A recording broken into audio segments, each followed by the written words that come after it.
So if I start out tonight by asking you the question, how many of you think of yourselves as fiscally conservative? I know I would see a lot of hands up. I'm wagering more than 4 out of 5 of you would call yourselves fiscally responsible, fiscally prudent, or fiscally conservative. You can go across this great country and find out that's the case in 80% of the cities and towns and villages. Canadians think of themselves as responsible. We think of ourselves as small d Democrats. We believe in democracy.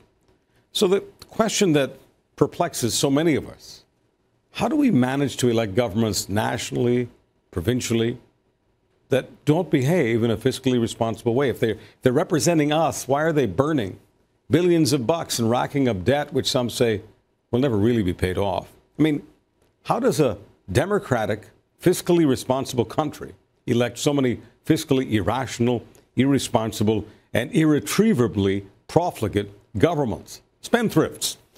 It's time for some Canadian common sense. All right, in a few minutes, I want to bring on Adrienne Batra. She's been all over this subject for her entire young adult life.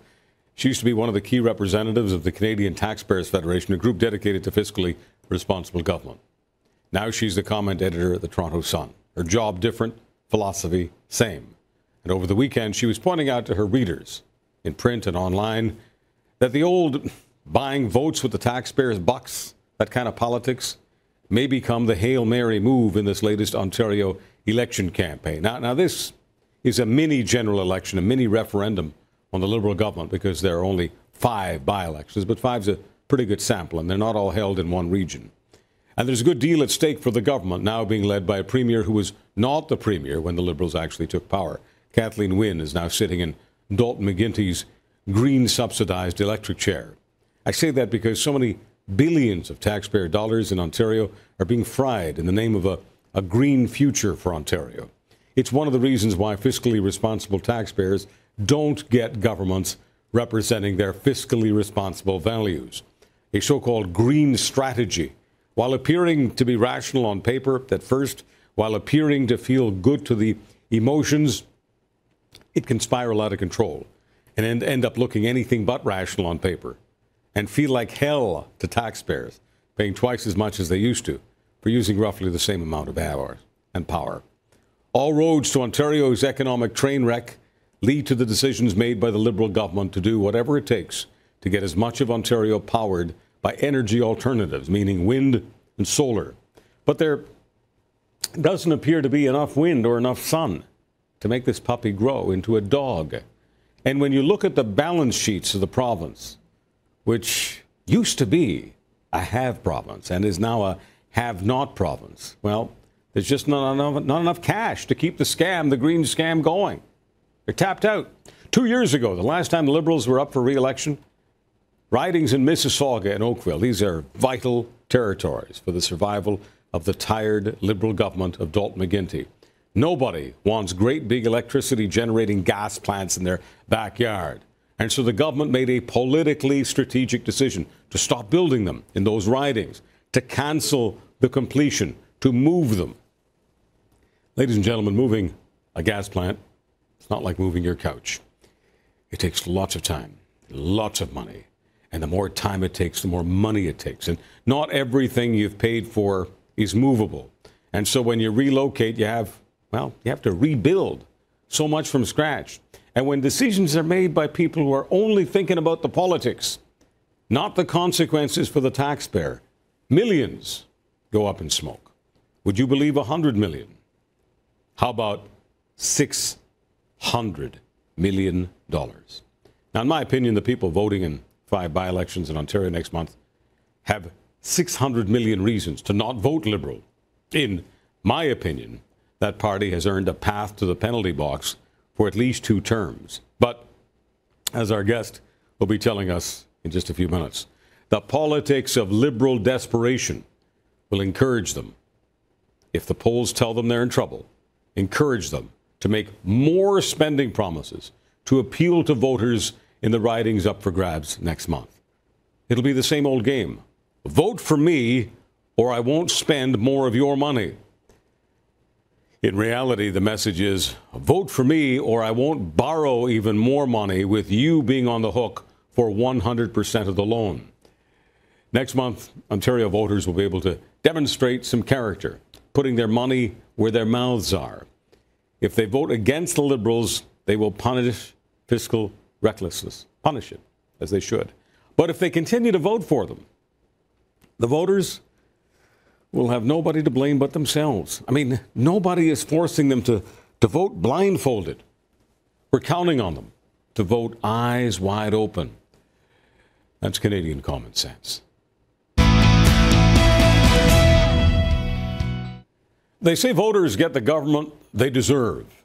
With the Ontario Liberals' ability to keep their winning streak by promising perks for critical ridings, you've got to believe that. Canada has historically been a fiscally prudent country. But is that always true on the riding by riding level? I mean, think about it. After the gas plants and e-health, Orange and other scandals, and billions of dollars down the rat hole, what does it take for Ontario voters to stop rewarding the party in exchange for some baubles that may be promising right now during this by-election campaign? Let's turn over to the always prudent Adrienne Batra, comment editor at Toronto Sun. Adrienne, for those of us who think about these things, it is so bloody frustrating that you can spend billions of dollars in a profligate, wasteful way and then offer a few baubles, and the voters might just gnaw on that. Yeah, they absolutely might. And that's exactly what we're seeing unfold in Ontario right now, Charles. 5 by-elections are going on in different parts of the province. Right now, most of the focus is being paid to Scarborough and to Etobicoke for a couple of reasons. One in particular, let's look at Scarborough. That's a seat that the Liberals want to hang on to. Former MPP Margaret Best, Liberal MPP, is now the person running there. Her name is Mitzi Hunter. Mitzi Hunter is part of an advocacy group. She's taken a leave of absence from Civic Action. That's the advocacy group, Charles, that is trying to go around the province and advocate for more taxes to pay for transit. Now, if we move this sort of a ball up the hill, as it were, and go look down the street at City Hall, today they are debating whether or not Scarborough is going to get a subway. Now, if you and I go crawl back into the recesses of our minds, you and I had this very same conversation approximately a year ago, whether or not Scarborough was going to get a subway. Well, now that they have by-elections and the Liberals are being threatened in many of these 5 seats, which they all hold right now, they are suddenly have found religion on Scarborough getting a subway. So that debate's taking place right now. It appeases Mayor Rob Ford. It helps him get reelected, which is an interesting scenario. But it also helps the Liberals hold on to a few seats, because there are 4 to 6 Scarborough MPPs that are in that area that will be threatened in the next election because they haven't been advocating for a subway. So there's that. Now, if we look at other parts of the province, we can look at Windsor, we can look at London. They aren't getting as much as attention as, say, Scarborough and Etobicoke, because the stakes aren't as high there, as it were. So really, what we see is always the government, particularly in this province, the Liberal government, has done that very thing. Throw out a few baubles, throw out a few spending promises, and suddenly voters are thinking to themselves, well, if I vote for the opposition, I'm not going to get this Scarborough subway, for example, so I'm just going to mark my X for the Liberals. It's really what it boils down to.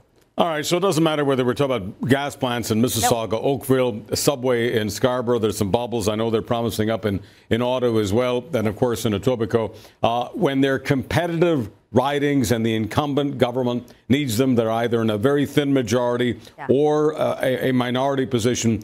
The entire province pays for those individual ridings to be appeased. That's absolutely right. And that's exactly how gas plants issues happen. When public policy issues aren't well thought out and they're simply given and thrown as an idea during a very, very short by-election period of time. And let's not forget, Charles, only about 20 to 25% people even show up to vote in a by-election. So it just makes it just that much more worse. But that said, very short period of time, they throw out these major public policy initiatives just to hang on to a handful of seats. That's how gas plant scandals happen. That's how oranges happen. That's how e-healths happen. So I'm not going to quibble with the necessity of a Scarborough subway, for example. I do believe that Scarborough needs it. I do believe that they should extend the Bloor-Danforth line to completely link this city together. That's not the concern. The concern now is what they are prepared to do and what they're prepared to put on the table in order for that to happen. Because when things are done so haphazardly and with little to no thought, which is often the case, unfortunately, with the Liberal government, that's when we pay more money. That's when we see terrible decisions being made. And frankly, I have little to no confidence with the transportation minister who's in charge of this file. It's Glenn Murray. He has made, in his previous incarnation as Winnipeg mayor, there's usual emotional decisions, but he's simply just going to take his orders from the premier's office. What we need to focus on, in addition to Scarborough, though, Charles, is there's other ridings. Ottawa just got a boatload of money from gas tax revenue for their extending their LRT lines. There's no other asks or promises being made, but it's still a couple of weeks away before the by-election, August 1. There's a lot of time for the Premier to go traveling from different ridings and start handing out some goodies to Liberal voters.